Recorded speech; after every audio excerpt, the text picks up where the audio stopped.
I'm Heather Yella from Barrett, Minnesota. With being a dramatic soprano, I get to sing longer lines, there's less moving notes, lots of legato singing. I was always surrounded by music. My grandmother loved playing hymns. My grandfather listened to polka music. My mother was into 80s rock. And finally, I was introduced to the musical Grease. And there began my love of musicals, which stemmed into opera eventually. I did my undergraduate degree at Bethany Lutheran College in Mankato, and there I majored in theater, actually. So I took voice lessons and was in choir and discovered my love of opera. And then I auditioned for grad school and began singing in Chicago at North Park University. From there, I was assigned more and more roles and fell more in love with the art form. I think when approaching opera, we need to not be scared to ask questions.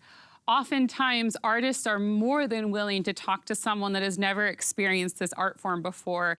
Hello, my name is Nathan Berg, and I'm one of the general music teachers here at Kennedy Elementary, located in Fargo, North Dakota. I teach general music, which consists of a variety of things from singing, dancing, or playing instruments.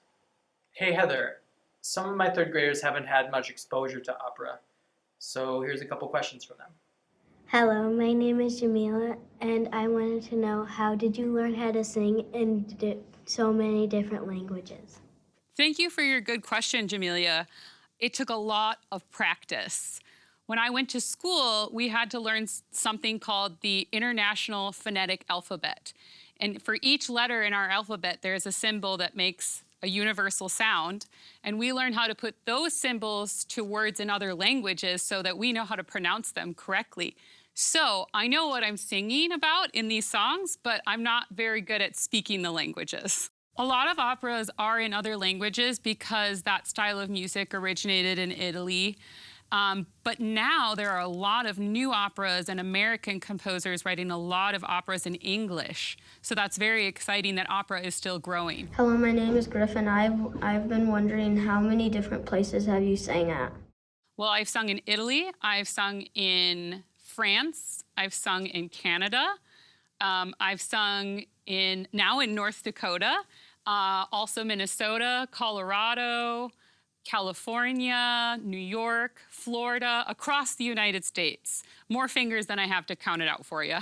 My favorite place to perform was in a church in Italy, and it was this beautiful church that I couldn't even see the back of when I was up front. And it was a role where I was playing a nun, and it really made me feel connected to the character and the dramatic things that were happening to her, and it was just the most beautiful setting I'd ever been in. Hello, my name is Mia. I was wondering, how long have you been singing for? I have been singing for probably at least 15 years. So in opera, the voice categories are a little bit more specific than when we talk about choral singers, which we have, soprano, alto, bass, baritone, tenor. In opera, we get to classify and subclassify. So, for example, I'm mainly a soprano, but under that category, I would be considered a dramatic soprano, which means that I sing a bigger style of repertoire, louder. The orchestra usually has more pieces in it, bigger, fuller. Hello, my name is Gavin, and I was just wondering, how long have you practiced for? I practice probably an hour a day, and that doesn't always mean that I'm singing during that time. It means I'm practicing the languages and the rhythms and on the piano, but then I sing for part of that time as well. Hello, my name is Zoe. I just wanted to know, how do you sing so long? That's a very good question, Zoe. It actually takes many years. It's kind of like when you first start working out in Phys Ed class. You can't go as long because your muscles aren't as strong, and then you realize you can go longer. It's the same thing with singing with your body and your throat. Those muscles need to build up, so you do that throughout your years of training. Hello, my name is Arya. I was wondering if you've ever lost your voice. Arya, what a beautiful name and a good question. I have lost my voice, and it's usually because of getting a cold or something like that. And then you have to be very quiet, which isn't fun, but it comes back eventually. Hello, my name is Stella. I was wondering if you have ever played a different instrument.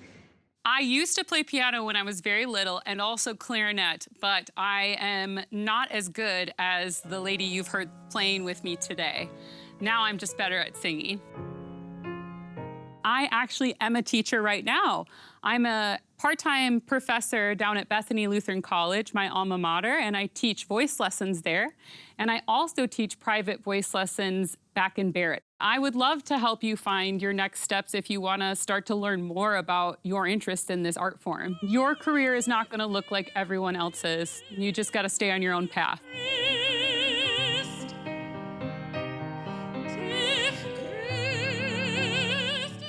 Funded by the Minnesota Arts and Cultural Heritage Fund, with money from the vote of the people of Minnesota on November 4, 2008.